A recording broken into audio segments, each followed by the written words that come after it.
Dans cette capsule vidéo consacrée au paradigme de programmation, nous allons montrer les différences fondamentales entre quelques méthodes de programmation. Loin de nous l'idée d'être exhaustif sur le sujet, nous allons nous cantonner au paradigme impératif, fonctionnel et objet. Vous avez déjà exploré et programmé dès la classe de première avec certains de ces paradigmes, sans même connaître parfois leur nom. Cette capsule sera donc l'occasion de bien redéfinir les frontières, parfois ténues, entre certains types de paradigmes. Nous nous baserons pour cela sur quelques exemples Python afin de bien cerner les différences entre ces principaux types d'algorithmes. Allez, en route pour la découverte! Cette vidéo propose de nombreux exemples de code Python.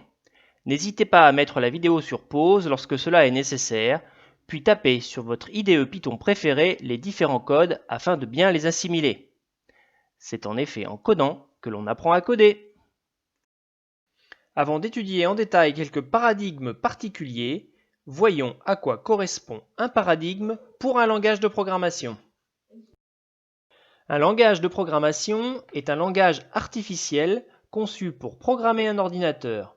Chaque langage est donc défini par une syntaxe, ce qui est écrit, son vocabulaire, une sémantique, ce qui est compris par l'ordinateur. Trois catégories de langages existent suivant le niveau d'abstraction. Tout d'abord le langage machine, le langage assembleur et enfin le langage évolué. Ce dernier langage est celui que nous étudierons maintenant. Les langages évolués sont souvent classés par type de logique, que l'on nommera paradigme. Alors qu'est-ce qu'un paradigme? Un paradigme, c'est un modèle de pensée, une façon de voir les choses. En informatique, un paradigme est employé pour exprimer la façon dont le système a été conçu et pensé dans ses grandes lignes. Des langages de programmation différents plaident pour des paradigmes de programmation différents. Certains langages sont conçus pour supporter un seul paradigme, alors que d'autres programmes sont en mesure de supporter des paradigmes multiples. C'est en particulier le cas de Python. Un paradigme de programmation fournit et détermine la vue qu'a le développeur de l'exécution de son programme. Il existe une multitude de langages de programmation. Nous avons en particulier survolé le C++, PHP, JavaScript, l'HTML et nous nous sommes centrés en détail sur le langage Python. Mais vous voyez que nous sommes loin d'avoir exploré tous les langages possibles. Il en existe des centaines. Certains n'utilisant qu'un paradigme, d'autres plusieurs paradigmes en fonction du niveau avec lequel vous programmez. Une taxonomie des principaux paradigmes de programmation est présentée à l'écran. Le schéma est complexe et pourtant la liste est loin d'être exhaustive. Ce qu'il faut retenir, c'est la manière de positionner ces paradigmes les uns par rapport aux autres sur le graphique.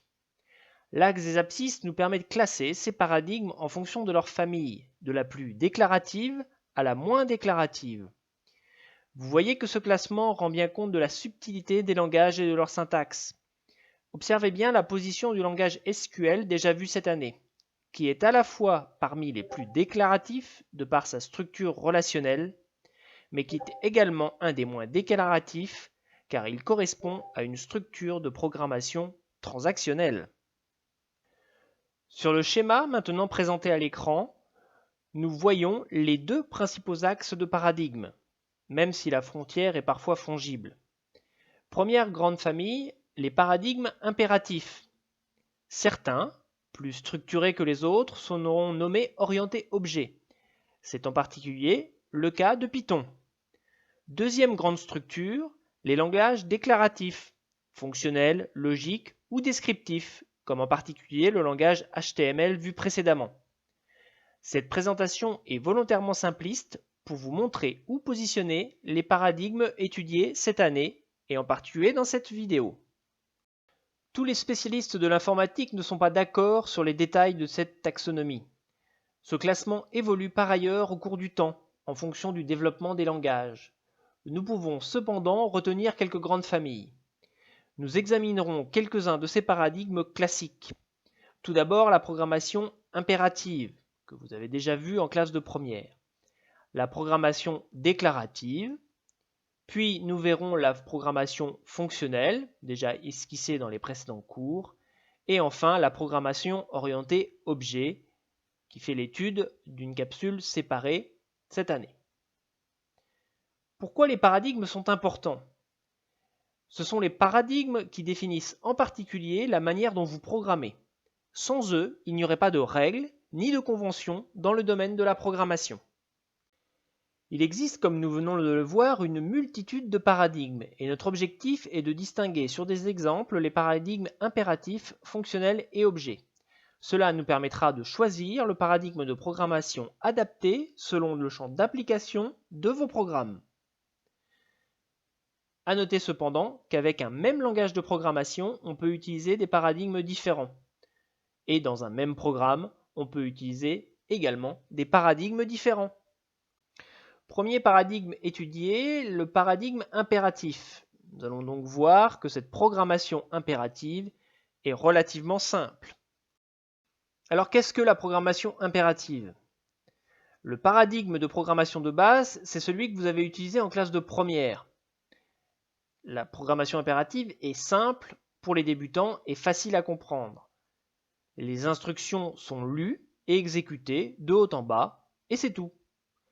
L'exemple typique est celui de la recette de cuisine. Il est possible d'écrire des scripts Python en programmation impérative comme vous l'avez fait l'année dernière. Qui dit programmation simple ne dit pas programmation simpliste. La plupart des langages de haut niveau comportent 5 types d'instructions principales impératives. Tout d'abord, les séquences d'instructions. L'ensemble du programme comporte tout un tas de séquences d'instructions mises les unes au bout des autres. Vous avez l'assignation ou l'affectation d'une variable, comme nous l'avons fait dès que nous avions une variable à remplir. Vous avez la possibilité de trouver des instructions conditionnelles, les fameux if, else, et vous avez la présence des boucles, for, while en particulier. Vous pouvez trouver également des branchements sans condition. Typiquement, sous Python, on n'en trouve pas beaucoup, mais il y a le try except qui est considéré comme un branchement sans condition. La programmation impérative présente cependant quelques inconvénients majeurs. La programmation impérative est très difficile à organiser. Il y a en effet beaucoup de répétitions dans le code et le système de lecture de haut en bas est souvent très handicapant pour les gros programmes où vous retrouvez des blocs identiques. Dès qu'il s'agit de les corriger, cela devient vite compliqué.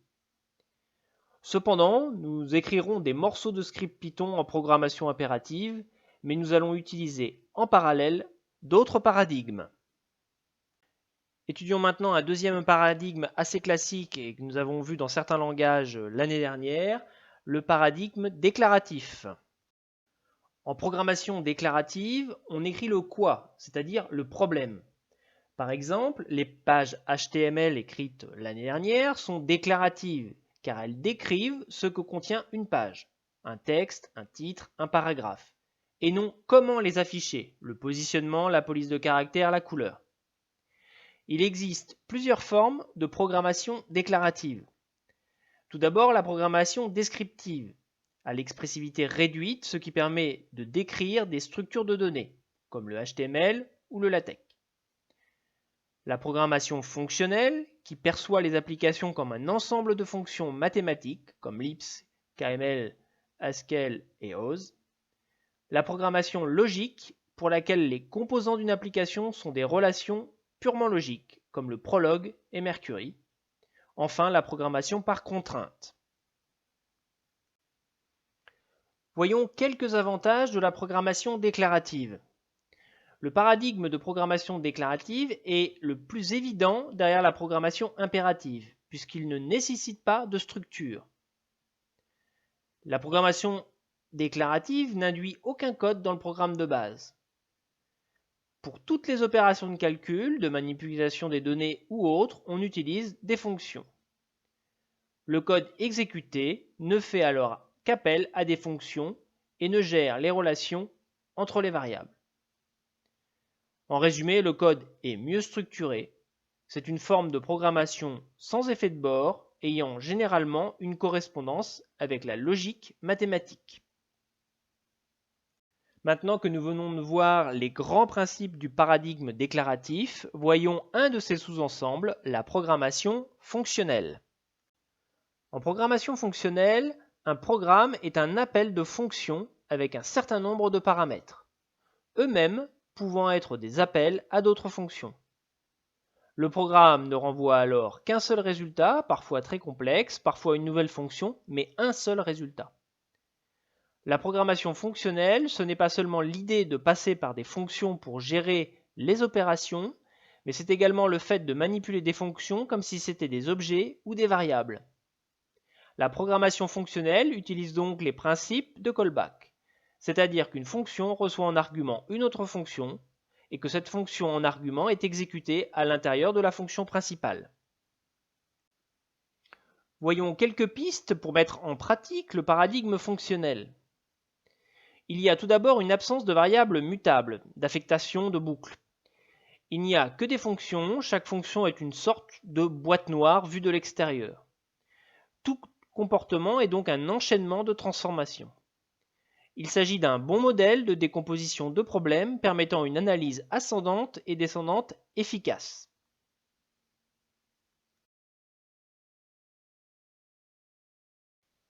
La programmation fonctionnelle se concentre sur la notion de fonction, comme son nom l'indique, et plus précisément de fonction pure.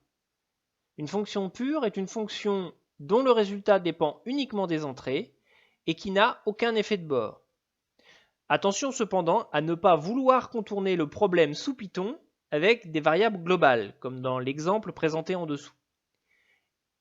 Il est conseillé de proscrire au maximum l'utilisation de variables globales dans Python, et surtout si vous souhaitez utiliser le paradigme fonctionnel.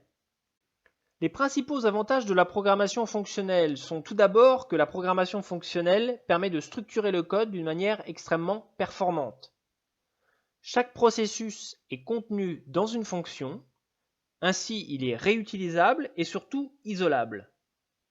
Si le code présente donc un bug, il suffit d'observer quelle fonction pose problème afin de la corriger plus aisément. Il s'agit ici d'un gain de temps. Cependant, la programmation fonctionnelle présente quelques inconvénients. En particulier, la programmation fonctionnelle est assez complexe à appréhender. Elle demande beaucoup d'abstraction. La programmation fonctionnelle est à mettre en contraste par rapport à la programmation orientée objet. L'objet est plus centré sur la représentation, la fonction sur l'action, l'entrée et le résultat. Voyons donc tout de suite la programmation orientée objet, un des grâles du programmeur et du développeur en informatique. Le paradigme orienté objet repose sur les fondamentaux suivants. Il s'intéresse d'abord aux données plutôt qu'au traitement. Il considère que toute entité du monde peut être mise sous forme d'un objet. Un objet contient donc des données, ses attributs, ainsi que des fonctions qui peuvent s'appliquer à ces données, ces méthodes. Les principes de base sont les suivants. Tout d'abord, l'héritage, entre les classes mères et les classes filles. Deuxièmement, l'abstraction. Cela permet le partitionnement des programmes en parties qui peuvent être développées totalement indépendamment.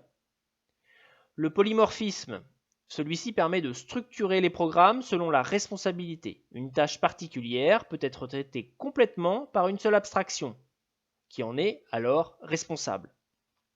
Enfin, l'encapsulation, le regroupement de données brutes avec un ensemble de méthodes et attributs permettant de les lire et de les manipuler. Vous pouvez, pour reprendre la programmation orientée objet, vous référer à la capsule vidéo de Monsieur Latouche sur le sujet. Voyons maintenant comment mettre en pratique la programmation orientée objet. Il faut tout d'abord identifier les acteurs du programme. Il faut identifier ce qu'ils doivent savoir les uns des autres. Il faut ensuite identifier les aspects communs pour les regrouper dans une classe mère. Puis il faut établir une hiérarchie de classes. En dernier lieu, il faut décrire les échanges entre les objets. Nous allons donc prendre un exemple sur une classe animal et sur une classe mammifère héritant de la classe animal. Vous voyez tout de suite que des attributs de la classe animal vont être nécessaires pour la classe mammifère, mais que la classe mammifère pourra définir ses propres attributs. La première opération à exécuter lorsque l'on programme en POO est tout d'abord de déclarer une classe semblable à un schéma.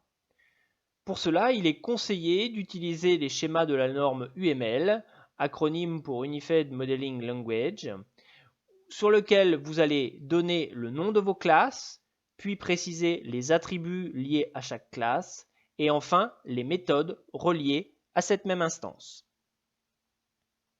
Deuxièmement, vous allez donc créer les objets avec leurs attributs et leurs méthodes qui se basent sur ce schéma. Voyez la correspondance en Python du schéma UML présente à l'écran. La classe non-classe possède un constructeur dans lequel les attributs seront définis, puis ensuite des méthodes. Prenons pour bien comprendre les choses le schéma UML suivant. La classe professeur et la classe élève sont deux classes héritant de la classe mère personnage. Cette dernière possède l'attribut nom et âge. Nous pourrions en rajouter bien d'autres. Et quelques méthodes comme se présenter ou la fameuse méthode str qui correspondra à la méthode appelée lorsque l'on appliquera un print sur cette classe. Mais par ailleurs, la méthode professeur héritant de la méthode principale personnage possède un attribut particulier qui correspond à la matière. Et nous lui affectons une méthode tout aussi particulière pour se présenter. De même, la classe élève, héritant de personnage, aura un attribut supplémentaire par rapport à personnage qui correspond à la classe de l'élève. Nous y affecterons également une méthode pour se présenter. Le code Python qui transpose le schéma UML présente donc au niveau des attributs de la classe mère principale personnage le self.nom qui correspond à l'attribut nom et le self.age qui correspond à l'attribut âge. De la même manière, les deux méthodes présentes dans le schéma UML seront déclarées dans la classe mère personnage. Tout d'abord la méthode se présenter et ensuite la méthode _str. Quelques avantages de la programmation orientée objet. Tout d'abord, la programmation orientée objet permet de structurer son code de manière exemplaire. Les classes sont définies dans des fichiers à part. On crée des objets dans des fonctions ou fichiers principaux et on les manipule ensuite. Il est assez complexe de comprendre le fonctionnement de la programmation orientée objet, mais une fois ce principe assimilé, les choses deviennent très simples. C'est le paradigme le plus utilisé, en particulier pour les gros projets sur lesquels plusieurs développeurs travaillent. Il est donc très important et on trouve des centaines de librairies basées sur ce paradigme, que ce soit en Python, PHP, Java ou C++. En résumé, c'est le paradigme des vrais développeurs. Alors, quel est le grand gagnant? Le paradigme fonctionnel ou la programmation orientée objet? Voyons quelques différences qui permettront de trancher la question. Les deux paradigmes sont aussi performants et utiles l'un que l'autre, mais n'ont pas les mêmes avantages. Le paradigme fonctionnel, en fait, est beaucoup utilisé, et particulièrement dans certains langages comme le JavaScript. Sa lecture est aisée, par bloc. Cependant, il est assez compliqué pour les gros algorithmes. Son entretien est assez simple et il est donc à utiliser si vraiment cela est nécessaire par rapport à la logique de notre programme. La programmation orientée objet, elle, est très structurée, voire un peu rigide. Mais tout cela est bien organisé et finalement assez facile à lire. Elle est un peu lourde au démarrage et demande beaucoup de code pour implémenter peu de fonctionnalités, mais ces fonctionnalités sont réutilisables à l'envi. Elle présente donc une grande facilité d'utilisation dans le développement, en particulier collectif. Bref, la PO est très performante. Je vous invite pour aller plus loin à reprendre quelques ressources présentant en détail les caractéristiques des autres paradigmes de programmation. Le champ des possibles est immense, étudiez bien en particulier ceux correspondant au langage vu en année de première et de terminale. Nous n'avons fait qu'effleurer le sujet. Maintenant que nous connaissons les éléments essentiels des grandes familles de paradigmes, nous allons pouvoir passer à la pratique et à la mise en œuvre de nos connaissances dans les activités qui vont suivre, avec l'écriture en Python d'un même algorithme avec plusieurs paradigmes différents. Vous allez pouvoir toucher du doigt l'intérêt du paradigme, sa relation avec le langage utilisé. L'exposition à plusieurs paradigmes de programmation permet d'avoir un panel d'approches et une multitude de solutions à chaque situation. Une très belle boîte à outils pour tout développeur. Vos programmes n'en seront que meilleurs. Bon courage!